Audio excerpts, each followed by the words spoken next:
दोस्तों, एक वीडियो बनाने के पीछे घंटों की मेहनत, रिसर्च और लगन होती है। मेरी आप लोगों से बहुत सारी उम्मीदें वाबस्ता हैं, इसलिए मेरी मेहनत की खातिर वीडियो को देखकर चैनल को जरूर सब्सक्राइब कर दिया करें। आपका एक सब्सक्राइब और लाइक मेरी सबसे बड़ी हौसला अफजाई है। जब बीजान अपना फैसला सुना देती हैं कि उन्होंने ही आयला और ऑन का रिश्ता जोड़ा है और अब वो उस रिश्ते को बचाने के लिए खुद कदम उठाती हैं और ऑन और आयला को अपने कमरे में बुलाती हैं। ऑन अब भी जिद्दी बना हुआ है और कहता है कि आयला से ताल्लुक रखना अब उसकी मजबूरी नहीं, क्योंकि उसने उसकी मोहब्बत का मजाक उड़ाया था।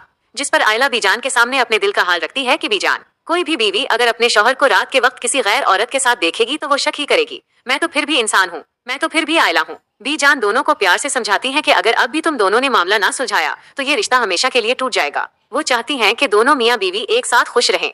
आयला कहती है कि वो तो साथ रहना चाहती है, लेकिन ऑन से पूछे कि मसला क्या है। ऑन आयला की तरफ देखता है और कहता है कि फिर मुझसे वादा करो कि आज के बाद कभी बेएतबारी नहीं करोगी और तुम्हें मुझ पर यकीन रखना होगा कि तुम्हारे सिवा मेरी जिंदगी में कोई नहीं आ सकता।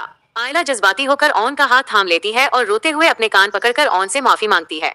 बीजान मुस्कुराकर कहती है कि अब तुम दोनों एक हो चुके हो। याद रखना कि शरीके हयात हमेशा एक साथ रहते हैं और वो कभी एक दूसरे से तंग नहीं होते। अब कभी एक दूसरे का हाथ मत छोड़ना। आयला ऑन का हाथ पकड़े मुस्कुराती हुई बीजान के कमरे से निकलती है और रुखसत होकर दोबारा अपने ससुराल आ जाती है।